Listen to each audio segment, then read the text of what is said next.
नमस्कार, हमारे चैनल में आपका स्वागत है।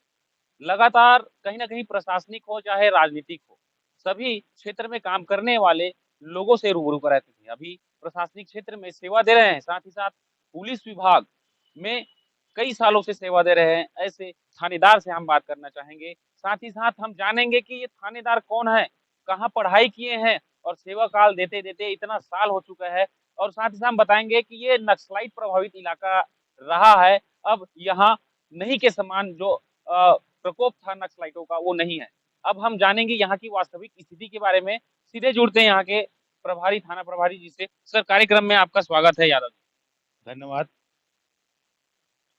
सर अ, आप कितना साल हो गए पढ़ाई मतलब सेवा काल में? मैं 22 साल हो गई मेरी नौकरी और पहले मैं कांस्टेबल था।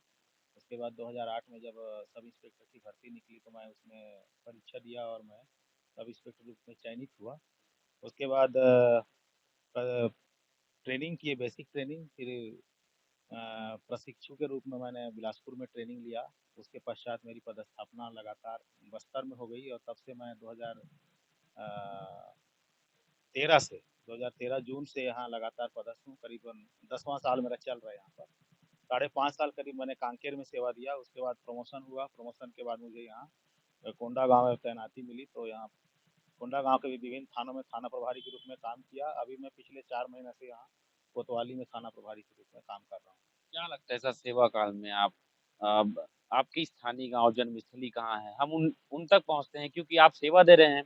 जानते तो हैं भीमसेन यादव जी साहब पुलिस है, नमस्ते करते हैं, डरते हैं लोग, क्रिमिनल डरते हैं। लेकिन आपके पूर्वजी ज़मीन, माता-पिता ये भी जानना चाहेंगे क्योंकि दर्शक भी जानना चाहते हैं जो सेवा दे रहे हैं, वो कहाँ की जन्मस्थली है?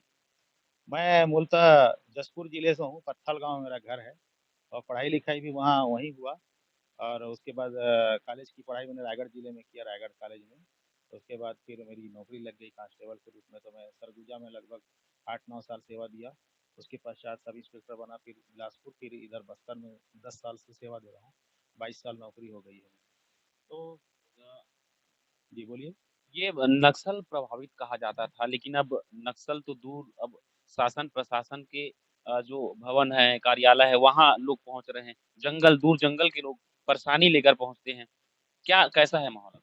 ये बस्तर बदल रहा है। शुरू में मुझे भी ऐसा लगता था, जब मैं बस्तर नहीं आया था 2013 से पहले, ऐसा माहौल क्रिएट था, दिमाग में ऐसा छवि छपा था कि जैसे बस्तर में उतरे, कहीं बस स्टैंड में उतरे और देखते ही कोई गोली मार देगा, ऐसा टाइप से छवि था। लेकिन ऐसा नहीं है। पूरा बस्तर बिल्कुल बदल गया है, पहले की भांति नहीं रहा। अब यहाँ भी नक्सल मूवमेंट बहुत ही कम हो गया है, कुछ ही क्षेत्रों में सिमट करके रह गए हैं। और हम भी लगातार कई बार गश्त भी जाते थे। डर समाप्त हो गया है दिमाग से और अब कहीं भी हम पदस्थापना होने से आराम से नौकरी कर पा रहे हैं। बिल्कुल डरने की ज़रूरत नहीं है। बस्तर बिल्कुल अच्छे हैं, यहाँ के नागरिक अच्छे हैं, यहाँ के लोग बहुत सीधे-साधे हैं और सज्जन हैं, ईमानदार हैं। किसी चीज़ों को बहुत आराम से बताते हैं, झूठ नहीं बोलते और लोग अच्छे हैं कुल मिला के। और विकास भी हो रही है, सरकार का भी लगातार ध्यान है। शुरू से बस्तर को लेकर के फ़ोकस में है, तो सभी गाँव में सड़कें बन गई है। अभी हमको हमारा क्षेत्र जो अधिकतम 40 किलोमीटर तक है, 40 मिनट में हम अधिकतम अधिकतम हमारे थाना सीमा के किसी भी गाँव में पहुँच जाते हैं। मतलब विकास बहुत ज़्यादा हुआ है। चारों तरफ सड़कों का जाल बना हुआ है, पुल-पुलिये भी लगातार बन रहे हैं। कोई दिक्कत नहीं है काम करने में, बस दिमाग को स्थिर रखना है। अब जहाँ भी आदमी की पदस्थापना होती है, वहाँ अगर वो सेट हो जाए, काम करने का अगर इच्छा हो तो कर सकता है। कोई ऐसा नहीं है कि बस्तर में मेरी पदस्थापना है, अब मानसिक रूप से परेशान रहेंगे तो आदमी कहीं भी परेशान रह सकता है। मैं तो पिछले 10 साल से सेवा दे रहा हूँ, लेकिन अब घर परिवार को सबको मैनेज करना पड़ता है। घर यहाँ से मेरा 650 किलोमीटर दूर है, फिर भी मैं आराम से काम करता हूँ। सर्विस के समय में अब घर परिवार को भी समय देना पड़ता है, तो कैसे चोरी समय करते हैं या फिर एक छुट्टी का आवेदन लिख के जाते हैं? कैसा मैनेज करते हैं? छुट्टी लिखते हैं, वरिष्ठ अधिकारियों के पास निवेदन करते हैं, उसमें छुट्टियाँ मिलती है प्रॉपर। अधिकारी यहाँ बस्तर के हिसाब से कोई ऐसा दिक्कत नहीं है, छुट्टी मिल जाती है। छुट्टी में जाते हैं, घर परिवार को देखते हैं, बच्चों को देखते हैं, माता-पिता को देखते हैं। जब यहाँ बच्चों का छुट्टी होता है तो वो हमारे पास आ जाते हैं, फैमिली आ जाते हैं।